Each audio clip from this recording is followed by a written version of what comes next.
लोगों का काम है कहना, ये आपसे कुछ कहेंगे। हो सकता है कि जो प्रयास आप अपने जीवन में आज कर रहे हैं ये बहुत से लोगों को अच्छा ना लगे।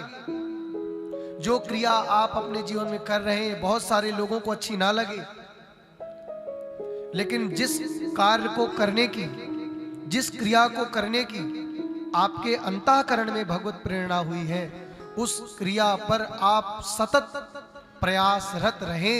ये दो इंद्रियां ही आपके जीवन में आपकी भगवत प्रेरणा रूपी उस क्रिया को सतत प्रयास करने में सहायक होंगी। ये केवल दो इंद्रियां।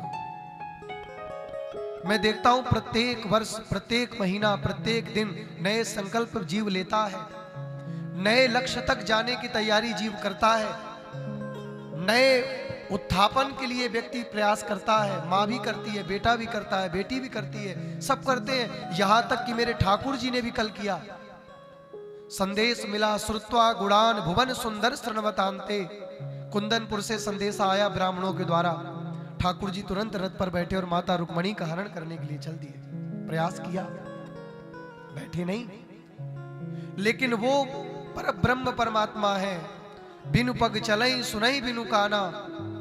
लेकिन हम और आप छित जल पावक गगन समीरा, मिट्टी जल तेज वायु आकाश से मिलकर के बने हैं। हमारी ये दोनों इंद्रियां ही हमें भैया बंधन से मुक्त करा देती हैं, और ये दोनों इंद्रियां ही हमें बंधनगामी बना देती हैं। हमारा मन जब ठाकुर जी के चरणों में 1 घंटा भी एक दिन में लग जाता है, तो इसी देह से भगवान की भक्ति के माध्यम से वैकुंठ पाना भी बहुत बड़ी बात नहीं होती। लेकिन यहीं पर हमारा मन यदि 24 घंटे में 1 घंटा भी ठाकुर जी के चरणों में नहीं लगता, तो यही शरीर मेरी माँ आपके बंधन का कारण बन जाता है। कपिल भगवान ने यही तो कहा है, माँ आपका पड़ोसी आपके बंधन का कारण नहीं है, आपका बगल वाला आपके बंधन का कारण नहीं है। मनः एव मनुष्याणाम कारणम बंध मोक्षयोः। ये मन ही आपके बंधन का कारण है और ये मन ही आपके मोक्ष का कारण है। प्रकृति का एक नियम है, विधाता का एक नियम है, भगवान की कथा का एक नियम है कि यदि आप हर हाल में खुशहाल रहेंगे तो आपको हंसाया जाएगा। बोलिए हाँ। आप हर परिस्थिति पर मुस्कुराएंगे तो आपको हंसाया जाएगा, लेकिन यदि आप रोते रहेंगे तो आपको रुलाया जाएगा। एक माँ का छोटा सा बालक होता है और जब वो बालक रोता है ना तो मैया पहले गोद में ले लेती है, लाला चुप हो जा, चुप हो जा, चुप हो जा। लेकिन जब वो चुप नहीं होता ना तो मैया एक जोर का और जमा देती है, ले तो अब ढंग से रो ही ले।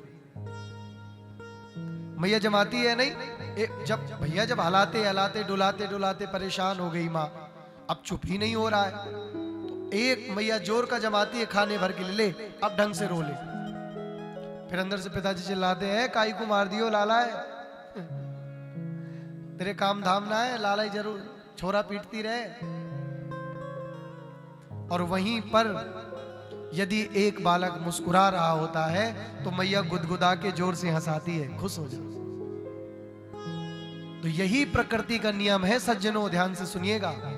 यदि आप हर समय प्रसन्न रहेंगे तो आपके जीवन का दुख भी परमात्मा काट देगा और आपकी झोली में प्रसन्नता डाल देगा। और यदि आप रोते रहेंगे तो दुनिया वालों का दुख आपकी झोली में वो ठाकुर डाल देगा। ले ये तो रोता ही रहता है, हंसता ही नहीं है कहीं। जब देखे ये नहीं मिला, वो नहीं मिला, ये चला गया, वो चला गया। अरे तुझे जो मैंने दिया कभी तूने इसका शुक्रगुजार किया, कभी धन्यवाद दिया? एक बात बताएं भैया, परमात्मा ने अगर ठीक ठाक चलने लायक 2 पैर दे दिए, 2 हाथ दे दिए, बढ़िया ये सुनने वाले कान सलामत दे दिए, 2 आंख दे दी और बढ़िया शरीर हष्टपुष्ट बना दिया, तो ये मानना कि उस ऊपर वाले ने तुम्हें सब कुछ दे दिया। इस शरीर के माध्यम से इस जगत में सब कुछ पाया जा सकता है।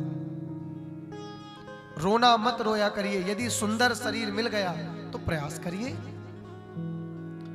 वैज्ञानिक अंतरिक्ष पर मिसाइल छोड़ देते हैं, एक बार में कोई सफल नहीं हो जाता। अभी 2-3 साल पहले एक न्यूज आई थी कि दूरबीन के माध्यम से वैज्ञानिकों ने देखा है द्वारिकापुरी के अंदर, तो आज भी वहां पर द्वारिकापुरी डूबी नजर आई है। आज भी वो परमात्मा हर कण कण में बैठा है। मैं पहले दिन भी बोला था, ईश्वर आपके विश्वास पर बैठा है। आपका विश्वास यदि दृढ़ है, आपका विश्वास यदि पक्का है, तो ठाकुर जी आपके सामीप्य है। अपने विश्वास को किसी भी स्थिति पर डगमगाने मत दीजिएगा। रुक्मणी मैया के विश्वास ने, रुक्मणी मैया की उस दृढ़ता ने, रुक्मणी मैया के उस एक निष्ठ संकल्प ने ठाकुर जी को कुंदनपुर आने में मजबूर कर दिया। बोलिए हाँ या ना।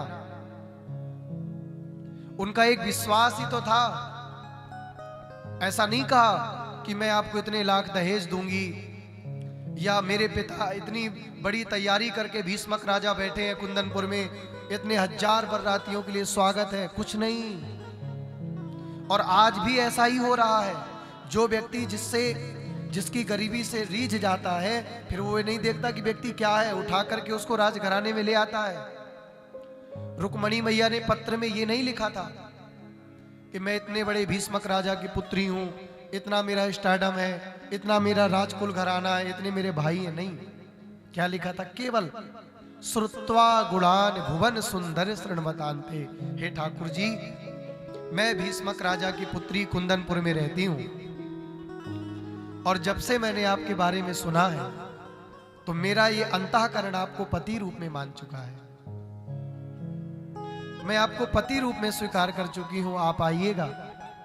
मेरा विवाह वैसे तो शिशुपाल के साथ में तय हो गया, लेकिन मैं शिशुपाल को अपना पति नहीं बनाऊंगी। आप आइएगा, और मैं गिरजा पूजन करने के लिए घर से हमारे यहाँ जाया जाता है विवाह से पूर्व, वहीं से आप मुझे ले जाइएगा।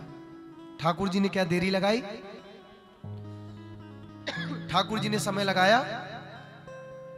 बोलिए, मुझे बताइए, लगाया ठाकुर जी ने समय? बिल्कुल नहीं लगाया। उन रुक्मणी मैया के विश्वास ने, उनके प्रेम ने, उनकी दृढ़ता ने आज ठाकुर जी को भैया नंगे पैर रथ में बैठ करके भाग चले हैं। मेरी रुक्मणी ने बुलाया है। और कल आपने देखा कि कैसे यहाँ पर रुक्मणी रमण भगवान का पाणिक ग्रहण हमने यहाँ पर किया। वैसे तो ब्रह्मा जी ने करवाया, ठाकुर जी रुक्मणी मैया को लेकर के द्वारिकापुरी आए हैं। ब्रह्मा जी पंडित बने हैं, और पांडित्य कर्म के माध्यम से श्री विधाता ब्रह्मा जी ने पाणिक ग्रहण संस्कार भगवान द्वारिकाधीश और माता रुक्मणी का संपन्न कराया है। प्रेम से बोलिए राधे राधे।